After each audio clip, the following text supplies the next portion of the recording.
ፍልስጤማውያንና እስራኤላውያኑ ልክ እንደሚመጣጠኑ አድርገን ልናስባቸው የምንችለው አይደሉም። እጅግ በጣም የሚራራቁ ናቸው። ለምን ከተባለ እስራኤልን ተመልከት፣ የጉልበተኞች ድጋፍ አላት። ዓለም ላይ አሉ የተባሉ ጉልበተኞች በሙሉ እሷን ነው የሚደግፉት። ያ ብቻ አይደለም፣ የፍልስጤማውያንን ሙሉ ኬላ የምትቆጣጠረው እሷ ናት።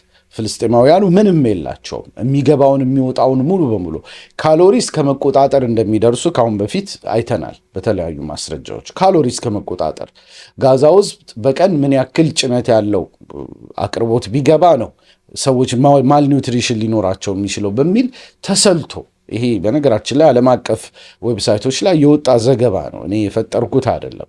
እና በግላጭ በሚታወቅ ደረጃ ማልኒውትሪሽን እስከ መፍጠር ድረስ ይደረሳል። ያ ብቻ አይደለም፣ በጣም የሚገርሙ ነገሮች። ለምሳሌ ራሱ ፕሮፌሰር ኖርማን ፊንክልስታይን ፒርስ ሞርጋን ፕሮግራም ላይ ቀርቦ ያቀረበው አለ።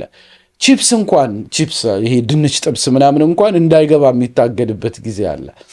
ማለት ቺፕስ ይሄን ያክል ጠቃሚ ሆኖ አይደለም፣ ግን በዚህ ደረጃ የሆነን ህዝብ አፍነህ እየገዛህ የተቆጣጠርክ ከቅኝ ግዛትም በላይ ነው ማለት ነው። ፍልስጤማውያንን ተመልከት። ምንም አይነት ደጋፊ የላቸውም፣ ሰራዊት የላቸውም፣ አየር ኃይል የላቸውም፣ አየር መቃወሚያ የላቸውም፣ ራሳቸውን ከቦምብ ሊያስጠልሉ የሚችሉበት ምንም የላቸውም። ተዋጊ ብቻ ነው ያላቸው ምድር ላይ ማለት ነው። በወረራ ውስጥ ነው የሚኖሩት። መውጣትም መግባትም አይችሉም።